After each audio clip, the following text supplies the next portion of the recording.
ബുധനാഴ്ച ടെലിഗ്രാമിൽ ഹമാസിന്റെ ഒരു സന്ദേശം പ്രത്യക്ഷപ്പെട്ടു. പലസ്തീനികളെ അഭിസംബോധന ചെയ്തുകൊണ്ടായിരുന്നു ആ സന്ദേശം. കുറ്റിക്കാടുകൾ, വനങ്ങൾ, കുടിയേറ്റക്കാരുടെ വീടുകൾ, അങ്ങനെ കഴിയുന്നതെല്ലാം കത്തിക്കുക. ഇങ്ങനെയായിരുന്നു ഹമാസിന്റെ ആ സന്ദേശം.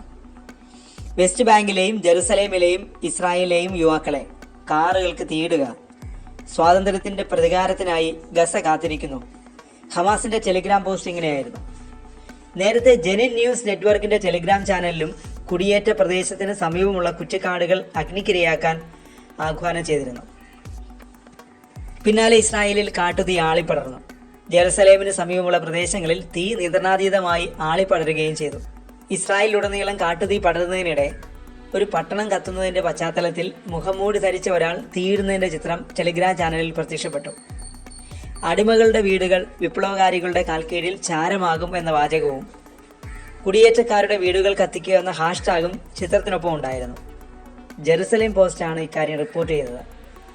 ജൂഡിയൻ കുന്നുകളിൽ ബുധനാഴ്ച രാവിലെയാണ് തീപിടുത്തമുണ്ടായത്. പിന്നീട് ജെറുസലേം മേഖലയിലാകെ തീ ആളിപ്പടർന്നു. ഇതോടെയാണ് കാട്ടുതീ അട്ടിമറിയാണോ എന്ന സംശയം ഉയർന്നത്. മാത്രമല്ല, ഇസ്രായേലിന്റെ മെമ്മോറിയൽ ഡേയിലാണ് തീപിടുത്തമുണ്ടായത്. അതിനിടെ തീപിടുത്തവുമായി ബന്ധപ്പെട്ട് 18 പേരെ അറസ്റ്റ് ചെയ്തതായി ഇസ്രായേൽ പ്രധാനമന്ത്രി ബെഞ്ചമിൻ നെതന്യാഹു അറിയിച്ചു. പിന്നീട് പിടിക്കപ്പെട്ടവരൊരാളെ പ്രവൃത്തി ചെയ്യുന്നതിനിടെയാണ് അറസ്റ്റ് ചെയ്തതെന്നും നെതന്യാഹു വ്യക്തമാക്കി.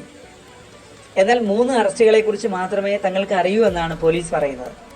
പ്രധാനമന്ത്രിയുടെ വെളിപ്പെടുത്തലിനെക്കുറിച്ച് അറിയില്ലെന്നും പോലീസ് വ്യാഴാഴ്ച N12 ഇപ്പോഴും ജെറുസലേം കുന്നുകളിൽ വ്യാപക നാശനഷ്ടങ്ങൾ വരുത്തിയ തീപിടുത്തത്തിന്റെ കാരണം വ്യക്തമല്ല.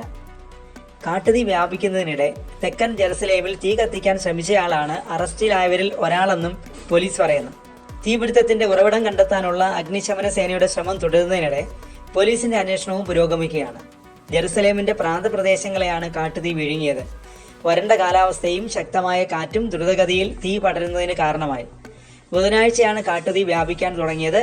വ്യാഴാഴ്ചയും നിയന്ത്രണാതീതമായി തീ ആളിപ്പടർന്നു. തീ അണയ്ക്കാനുള്ള തീവ്ര ശ്രമത്തിലാണ് അഗ്നിശമന സേന. തീപിടുത്തത്തെ തുടർന്ന് നിരവധി പ്രധാന റോഡുകൾ അടച്ചു. ജെറുസലേം ടെലവീവ് ഹൈവേക്ക് സമീപം ബുധനാഴ്ചയാണ് തീപിടുത്തം തുടങ്ങിയത്. തുടർന്ന് ഈ ഹൈവേ പോലീസ് അടച്ചുപൂട്ടി. റോഡിന് ഇരുവശവും താമസിക്കുന്ന ആളുകളെ അവിടെ നിന്ന് ഒഴിപ്പിക്കുകയും ചെയ്തു. പിന്നാലെ കൂടുതൽ പ്രദേശങ്ങളിലേക്ക് തീ വ്യാപിക്കുകയായിരുന്നു. ഇതോടെയാണ് കൂടുതൽ റോഡുകൾ അധികൃതർ അടച്ചത്. 163ഓളം അഗ്നിശമന സേനാ സംഘങ്ങളും 12 എയർക്രാഫ്റ്റുകളും തീയണയ്ക്കുന്ന ദൗത്യത്തിൽ ഏർപ്പെട്ടിരിക്കുകയാണ്.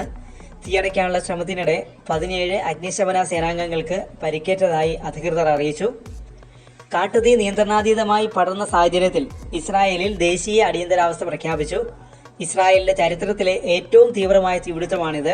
ദ്രുതഗതിയിൽ പടരുന്ന കാട്ടുതീ ജെറുസലേം നഗരത്തിലേക്കും കത്തിപ്പടരാൻ സാധ്യതയുണ്ടെന്ന് ഇസ്രായേൽ പ്രധാനമന്ത്രി ബെഞ്ചമിൻ നെതന്യാഹു മുന്നറിയിപ്പ് നൽകിയിരുന്നു. പ്രാദേശിക ദുരന്തമല്ലെന്നും ഇത് ദേശീയ ദുരന്തമാണെന്നും നെതന്യാഹു പറഞ്ഞു. തീയണയ്ക്കാൻ കൂടുതൽ ഫയർ എഞ്ചിനുകൾ വേണമെന്ന് നെതന്യാഹു വ്യക്തമാക്കി. തീ ജെറുസലേമിലേക്ക് പടരുന്നത് തടയുന്നതിനാണ് ഇപ്പോൾ ശ്രമം നടത്തുന്നതെന്നും നെതന്യാഹു പറഞ്ഞിരുന്നു.